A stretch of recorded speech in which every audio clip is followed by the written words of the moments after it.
xaw ma Dame Mbodj xaw ma Dame Mbodj Dame Mbodj wax dëgg yàlla xaw ma déedéet xaw ma Dame Mbodj xaw ma Dame Mbodj ministre la wala député moom DG la de.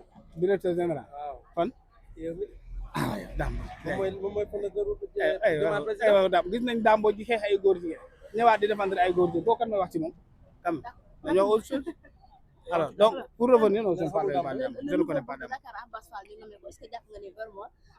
Abbas Fall n'est pas le maire de Dakar. Il ne sera pas le maire de Dakar. S'il y a un maire illégitime au Sénégal aujourd'hui, c'est Abbas Fall. Pour plusieurs raisons. Abbas Fall, il reste le maire de Pastef d'une manière indirecte qui viole toutes les règles et toutes les lois de ce pays-là. Et il est illégitime, il n'est pas légal. Il n'est ni légal ni légitime. Xam nga Yàlla dafa ay da nga ñëw contester la légitimité du président de la République. Dans les semaines qui suivent, Dieu vous donne un maire non seulement illégal, mais non légitime. Mais loolu Yàlla rek moo ko mën. Abbas Fall n'est pas légitime et il n'est pas légal. Et je vais vous dire pour plusieurs raisons. On parle de légitimité quand c'est la population dans sa globalité qui accepte ce que vous avez entre vos épaules. Je ne sais pas si vous m'écoutez. On parle de légitimité quand c'est la population qui vous reconnaît comme tel sur un poste ou sur une telle autre responsabilité que vous avez entre vos mains. On parle de légalité quand c'est la loi qui vous reconnaît dans vos droits. Abbas Fall n'est reconnu ni dans ses droits ni dans sa légitimité populaire. Parce que tout simplement, à partir de 2021, il n'y a pas un seul maire au Sénégal qui devrait être élu sans passer par le suffrage universel. Maanaam askan wi ñooy toog tànn la def la maire. Est-ce que Abbas Fall ak askan wi ñoo ko tànn? Est-ce que Abbas Fall a été désigné maire de Dakar au suffrage universel direct? Parce qu'à partir de 2022, de 2021, tous les maires doivent être élus au suffrage universel direct. Donc Abbas Fall, il n'est pas légalement le maire de Dakar, légitimement le maire de Dakar. Maintenant, légalement le maire de Dakar. Maintenant, par rapport à sa légitimité, la population de Dakar n'a jamais voté Abbas Fall comme leur maire. La population de Dakar a voté Barthélémy Dias comme le maire de Dakar. Maintenant, il y a eu une forcing. Il y a une dictature qui est passée. Et je dis encore au président Bassirou Diomaye Faye, vous qui avez soutenu cette dictature, ce forcing, mais on vous laisse le temps.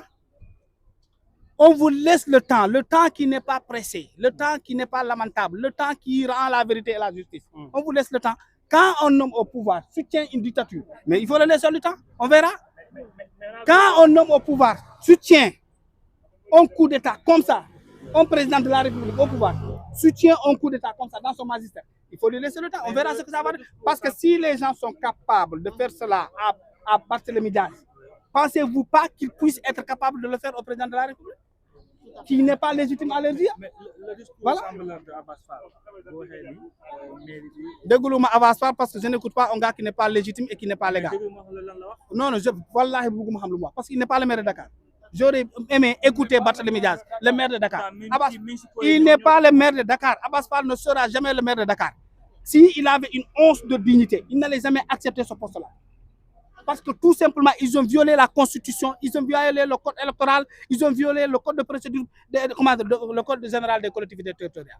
Mais l'autre fois, le maire est élu au suffrage universel direct. Barthélémy Dias n'a jamais été conseiller municipal.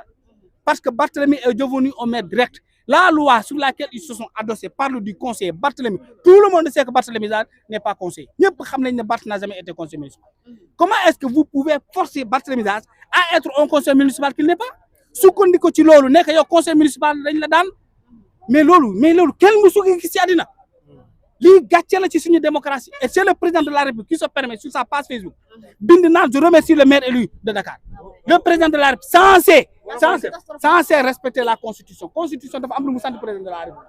Il doit garantir l'équilibre du droit, l'utilisation exacte de tout ce qui permet aux Sénégalais de vivre en paix. Mais c'est le président Bassirou Diomaye Faye lui-même qui permet, malgré ce que dit la loi, le code électoral, le code des collectivités territoriales, même notre constitution, président Bassirou Diomaye Faye teg ci bëtam gëm di féliciter un maire qui n'est pas légal pendant que vous, votre légitimité est contestée. Vous imaginez un président de la République qui est contesté dans sa légitimité, qui soutient la non-légitimité d'une élection d'un maire de Dakar, qui soutient la non-légalité d'une élection d'un maire à Dakar. Mais c'est la terre tombe. C'est ban préfet ngay wax waaw mais préfet vous l'avez entendu ce qu'il a dit non au nom du président de la République là-bas, parce qu'il représente le président de la République. Donc le président de la République a cautionné cette illégitimité du nouveau torchon de Dakar. C'est ça la vérité. Non, torchon de Dakar, il n'est pas maire de Dakar. Bon Dieu, il faut oser le dire. Il n'est pas le maire de Dakar. Le maire de Dakar, c'est Barthélémy Dias. Il le restera jusqu'en 2024. Ils ont fait du forcing. Ils ont utilisé le pouvoir qui leur sont donnés.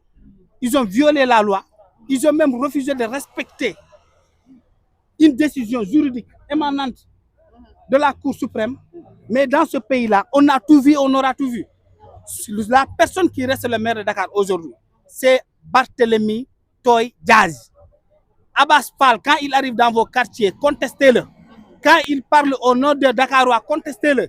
Quand il parle au nom de la capitale sénégalaise, qui est notre capitale, nous le contesterons parce qu'il n'est pas le maire de Dakar. C'est ça la vérité.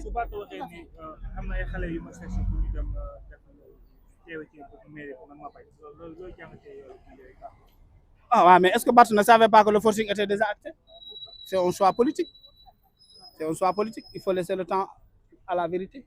Parce que le temps, c'est la vérité.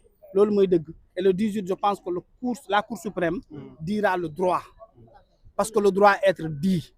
Dañuy wax ak sénégalais ci wolof bu ñu dégg ñu ni leen lu ñu teg Barthélémy Dias jaay doole la yoonu Sénégal dafa ne à partir de 2021 maire dootul nekk conseiller balaa jamaat yeneen élection ñu woote laat ko nekk mu nekk nu mu tudd maire de Dakar à partir de 2021 loi moo wax ne maire léegi dafay nekk maire directement dootul nekk conseil municipal maintenant le reste ñi nga xam ne ñoom la ñuy woote ci ay ci liste sur une liste ñoom ñooy dajale woote ay adjoint mais le maire dañ ko seppi parce que maire bi fal nañ ko ba pare ñoom ñu ñëw ne Barthélémy Dias par force da ngay nekk conseil municipal mu neex la mu naqari la di nga nekk conseil municipal parce que ñun lu ñu bëgg mooy jëlee la fi parce que tout simplement Pastef dafa bëgg moom gérer les 83 milliards yi nga xam ne moo war a dem ci JOJ de la jeunesse bi nga xam ne mooy am Dakar en 2026 loolu lañ bëgg xam nañ ne 2026 presse adduna bi yëpp dafay ñëw Dakaru Barthélémy Dias dans son élégance dans son éloquence dans sa beauté dans sa prestance devra prendre parole à s'adresser au monde ñu ne mukk doo fi loolu du fi amee mooy première raison bi moo tax ils ont tenté et ils ont réussi à la liquidation d'un acteur politique ñu confisque sa mairie brader sa mairie coup d'état mairie am nangu ko ci doole ci lu dul dëgg beneen bi mooy APR def na fi 12 ans tu vas voir allez-y lire leurs commentaires vous allez voir ils vont le rappeler 12 ans APR n'a pas pu gagner la mairie de Dakar ñu mu nekkoon seen défi pour récupérer la mairie Pastef dafa def sondage ñu ne ko fii ak 2026 27 boo leen demee élection locale dañ leen di ñuus dañ leen di labal billahi wallahi wa taala ils ont fait des sondages ils n'auront même pas avec des élections normales 10% des collectivités territoriales du Sénégal maintenant comme ils savent qu'ils ne peuvent plus gagner une élection dans ce pays-là ils ont fait du forcing fokket maire bi ci loxo Barthélémy Dias pour naan way Macky Sall amu ko woon ñun am nañ ko allez-y faites le tour de leurs réseaux sociaux de leur page ils se vantent déjà de cela que ñun am nañu mairie bi mais gàcceel la ci nguur yow nee nga yaa am majorité nga ne yaa am doole yow yaay adjoint de Dieu au Sénégal yaa fi muqaddamu yàlla ci kër gi ci dëkk bi fii ci réew mi nee nga yow am nga doole boo xam ne kenn amu ko nee nga Sénégalais yow la ñu bëgg mais bàyyi ñu dem ci élection bàyyil Barthélémy Dias mu jeexat son mandat bu yàggee ba yàgg 2027 la ngeen gagné ko récupérer mairie bi mais ils savent qu'ils ne gagneront pas les villes et ils ne vont pas organiser les élections en 2027 je vous lance ce défi là faites leen ngeen def baar parce que fii ak 2029 Pastef lu mu organiser ci élection da koy perte xam nañu ko ils le savent parce que les Sénégalais leur ont vomi les Sénégalais leur ont tourné le dos ils savent que c'est des gens incompétents les urgences aujourd'hui sont ailleurs ñëpp xam nañ ko may fexe ba dund bu yomb fexe ba électricité bi nga xam ne waa Sénélec ci boppam ñoo toog ne dina yokk délestage dina tàmbali ñu fexe naka la ñuy def ba jëlee loolu fii transport bi dafa métti les entreprises ferment plus on parle de 30 000 aujourd'hui on peut l'estimer à 50 000 à 60 000 personnes ont perdu leur boulot des entreprises qui ferment des Sénégalais qui sont perdus qui ne savent pas où mettre le pied loolu moo nekk tey urgence fexe ba satisfaire leurs promesses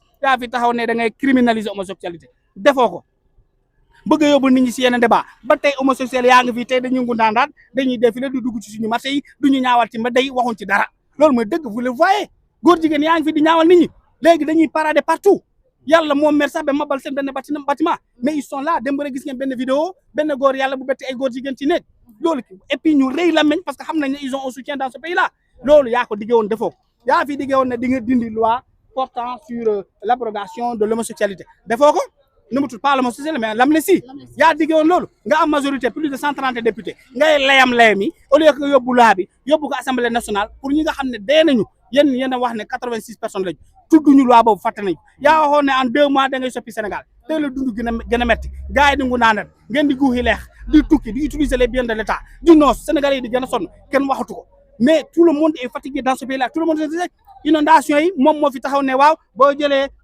caisse secret fonds secret bu Macky Sall jël bi Moustapha Niass jël bu Tanor Dieng boo ko dugalee ci mbënd mi inondation yi jóge fi xool leen yàlla nee leen yéen a waxoon ne man ngeen dinaa leen won ne manoo leen da ngeen bëri woon wax Touba inondé Thiès inondé Tambacounda inondé Kédougou inondé Saint-Louis inondé Ndakaaru kenn waxatu ko ñu toog ci xoole ñun lu ñu xamoon ci Sénégal bu dëkk bi demee ba tawul dañuy baawu naan xam nga luy baawu naan pour que yàlla taw ñoom ñuy baawu naaj pour que naaj bi di tàng donc ndox mi di évaporer pour mu jóge parce que amuñ ci solution loolu mooy dëgg y a les inondations qui amènent de l'argent dëkk baa ngi ni foo dugg ndox la amuñ ci benn solution du plan de secours du plan d'assistance d'urgence du plan de sécurité amul dara lu ñu initier pour au serait-ce que dimbali saa ñi nga xam ne ñoo ngi ci biir ndox mi am fu ñu leen di yóbbu reloger leen soutenir leen dimbali leen pour ñu récupérer waat leur matériel et leurs biens qui sont perdus kenn waxatu ci ñu nekk ci ay tappale politique parce que tous les jours c'est politique parce que ñoom xaalis lañ gëm nguur lañ gëmuñu askanu Sénégal moo tax askanu Sénégal nekk ci ay jafe-jafe amul benn piste de solution boo xam ne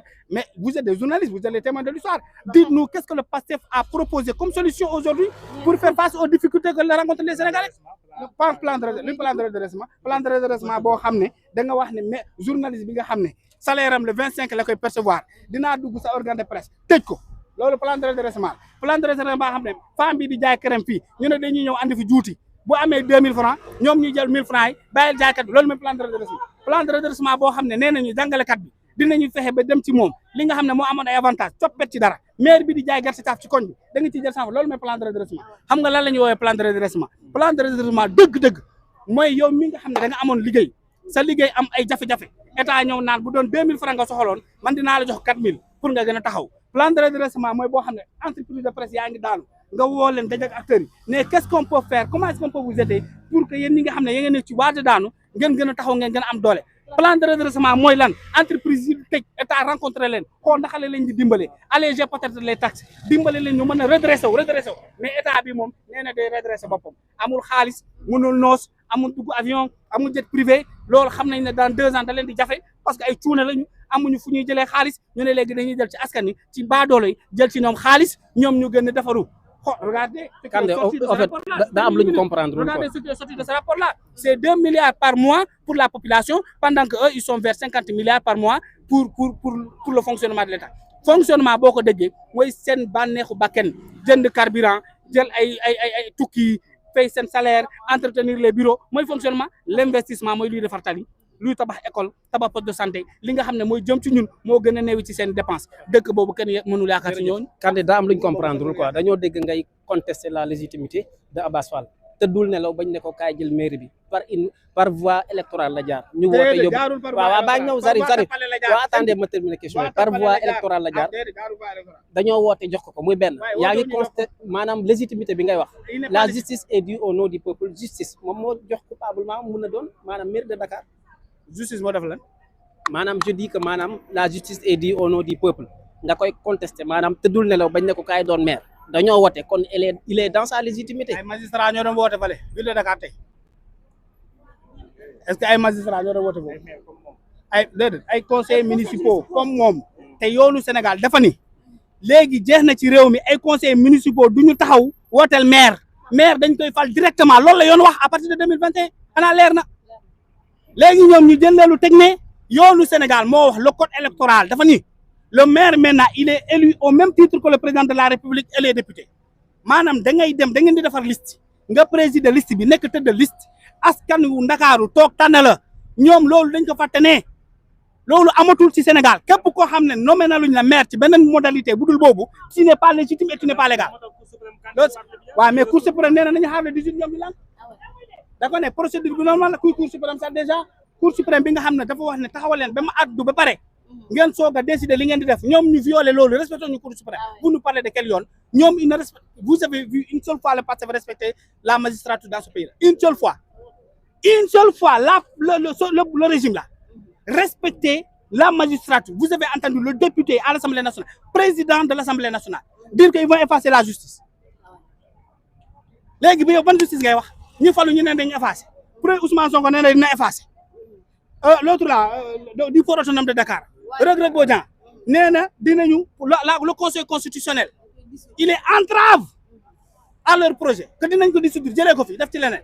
Léegi vous parlez de quelle magistrature? Si les tenants du pouvoir ne respectent pas la magistrature, comment est-ce que vous pouvez attendre à une application exacte des décisions de justice? Nous ne sommes pas dans un pays de droit depuis l'arrivée de Pastef au pouvoir. Parce que c'est des gens qui ne respectent pas la justice, qui ne respectent pas les magistrats, qui ne respectent pas toutes les institutions de ce pays-là. L'un de les gars, forcing. C'est le peuple souverain leur montrera que c'est le seul peuple qui a le pouvoir. Merci. Et ça, l'on y a tout.